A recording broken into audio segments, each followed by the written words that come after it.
고린도전서 15장 1절에서 11절까지의 말씀입니다. 형제들아, 내가 너희에게 전한 복음을 너희에게 알게 하노니 이는 너희가 받은 것이요 또 그 가운데 선 것이라. 너희가 만일 내가 전한 그 말을 굳게 지키고 헛되이 믿지 아니하였으면 그로 말미암아 구원을 받으리라. 내가 받은 것을 먼저 너희에게 전하였노니 이는 성경대로 그리스도께서 우리 죄를 위하여 죽으시고 장사 지낸 바 되셨다가 성경대로 사흘 만에 다시 살아나사 게바에게 보이시고 후에 12 제자에게와 그 후에 500여 형제에게 일시에 보이셨나니 그 중에 지금까지 대다수는 살아있고 어떤 사람은 잠들었으며 그 후에 야고보에게 보이셨으며 그 후에 모든 사도에게와 맨 나중에 만삭되지 못하여 난 자 같은 내게도 보이셨느니라. 나는 사도 중에 가장 작은 자라. 나는 하나님의 교회를 박해하였으므로 사도라 칭함받기를 감당하지 못할 자니라. 그러나 내가 나된 것은 하나님의 은혜로 된 것이니 내게 주신 그의 은혜가 헛되지 아니하여 내가 모든 사도보다 더 많이 수고하였으나 내가 한 것이 아니요 오직 나와 함께 하신 하나님의 은혜로라. 그러므로 나나 그들이나 이같이 전파하매 너희도 이같이 믿었느니라. 아멘. 고린도전서 1장에서 14장까지의 말씀들을 보면서 우리는 이 고린도 교회 안에 있는 참 많은 문제들의 모습을 보았습니다. 참 많은 문제들이 있었지요. 그리고 오늘 15장이 시작되고 있는 것입니다. 일명 부활장이라고도 불리는 성경의 본문입니다. 고린도전서 이 15장을 바로 이해하기 위해서는요, 1장부터 시작된 이 큰 문맥에서 어떤 의미가 있는지를 보아야 합니다. 사도 바울이 복음을 전하다가 쫓겨난 곳이 바로 이 고린도였습니다. 그리고 이곳에서 천막을 만드는 일을 하기도 하면서 후에 브리스길라와 아굴라를 만나게 됩니다. 그리고 이들을 통해서 하나님께서 고린도 교회를 세우셨습니다.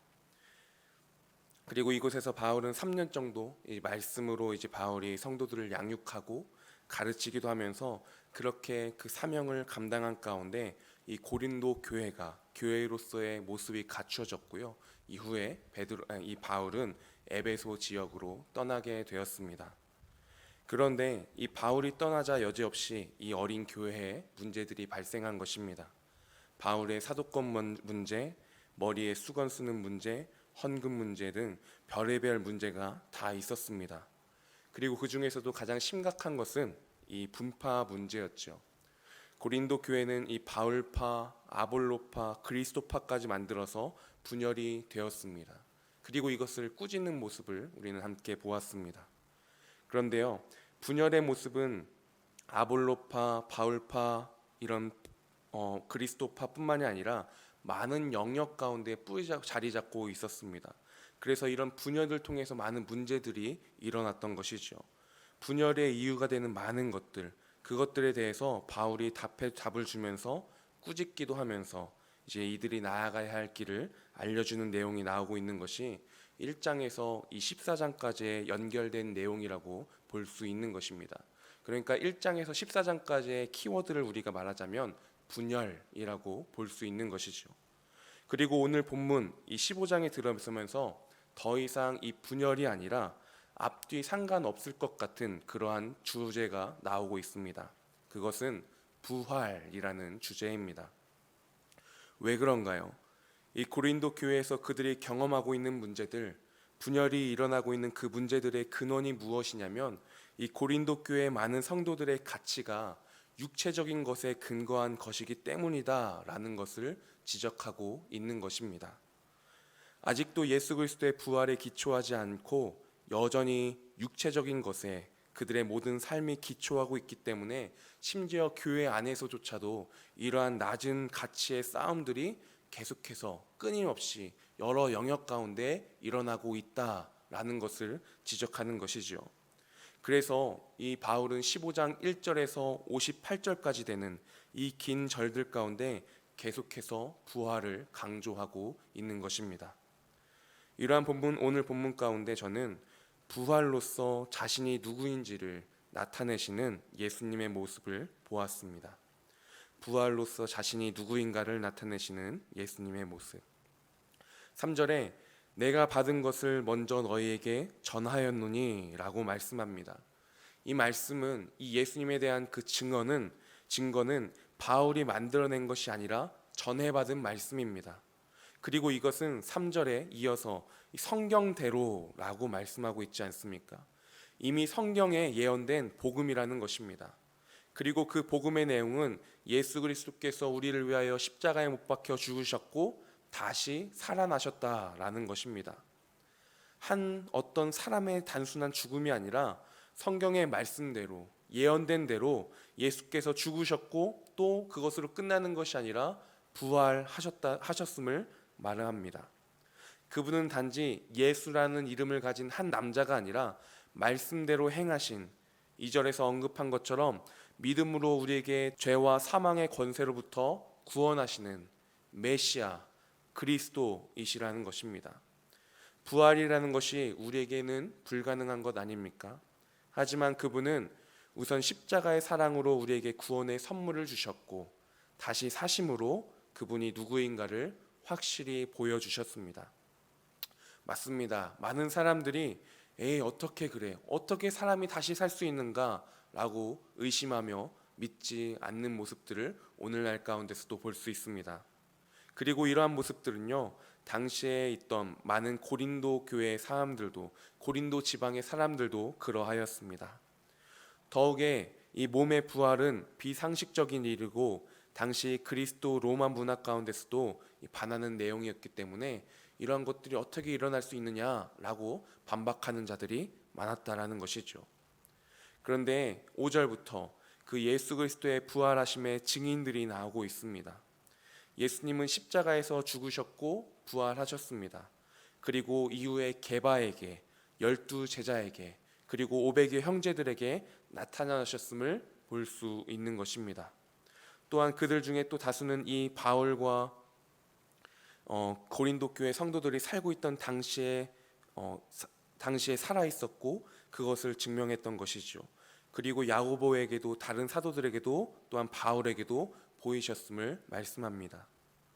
당시에 예수께서 이 땅에서 육신을 입고 만나기도 하셨습니다. 그리고 시간이 흘러서 이후에 사도들과 바울도 빛으로 또한 영으로 예수님을 만났습니다. 그렇게 부활하신 예수님의 모습을 보이심으로 말미암아 내가 바로 이 구약에서부터 예언된 그 약속된 메시아이다, 그리스도이다 라는 것을 말씀하는 겁니다. 그렇게 부활하심으로 자신이 누구인지를 나타내시는 예수님의 모습을 보았습니다. 그리고 이러한 예수님의 모습과 함께 부활하신 예수님을 만나고 삶이 바뀌어진 모습으로 살아가는 바울을 우리는 볼 수 있습니다.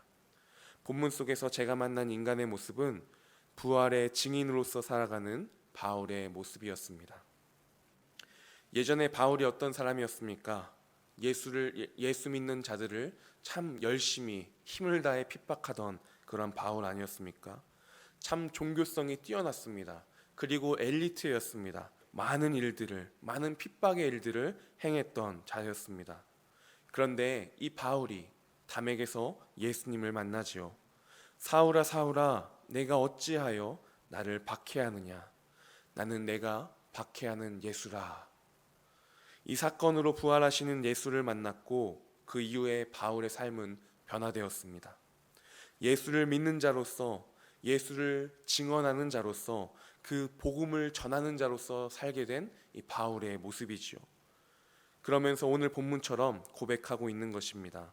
10절에 내가 나된 것은 하나님의 은혜로 된 것이니 내게 주신 그의 은혜가 헛되지 아니하여 내가 모든 사도보다 더 많이 수고하였으나 내가 한 것이 아니요 오직 나와 함께 하신 하나님의 은혜로라. 아멘.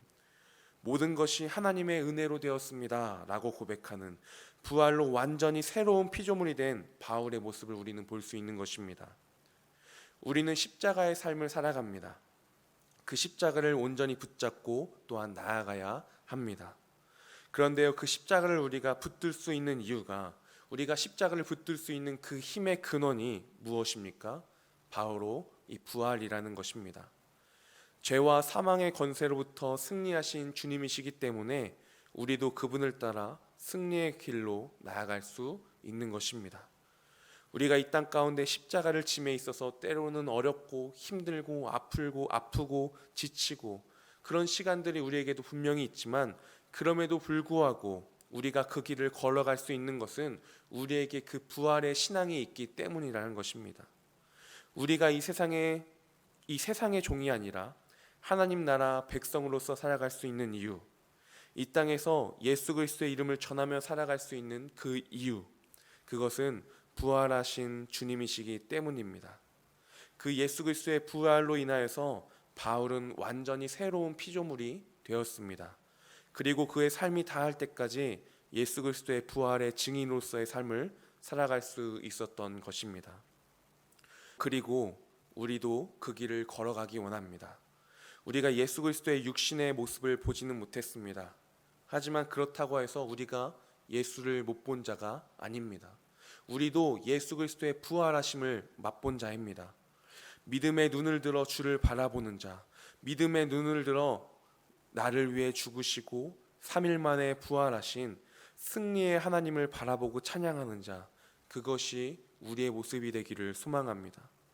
당시에 많은 사람들이 부활하신 예수를 보았고, 그것이 2000년이 지난 오늘까지 부활의 증인들이 이어져 온다는 것이 얼마나 놀랍고 신비한 일인지 모릅니다. 우리가 그 십자가와 부활의 복음 가운데 구원을 얻고 이제는 구원받은 자로서 변화되어지고 부활의 증인으로서 살아가는 우리 삶이 되기를 소망합니다. 이 시간 함께 기도하실 때에 주님, 십자가에 죽으시고 부활하신 그 복된 소식이 나의 삶의 실제가 되게 하여 주시옵시고, 십자가와 부활의 신앙 가운데 나의 삶이 변화해지기를 원합니다. 오늘 하루 가운데 새로운 피조물로서 합당한 삶을 살아가게 하여 주시옵소서. 나의 변화된 삶을 통하여서 내가 예수 그리스도의 부활의 증인이 되는, 예수 그리스도를 전하며 살아가는 그 복된 사명자가 되게 하여 주시옵소서. 이 기도의 제목을 붙들고 나아가는 이 시간 되기를 소망합니다. 함께 기도하시겠습니다.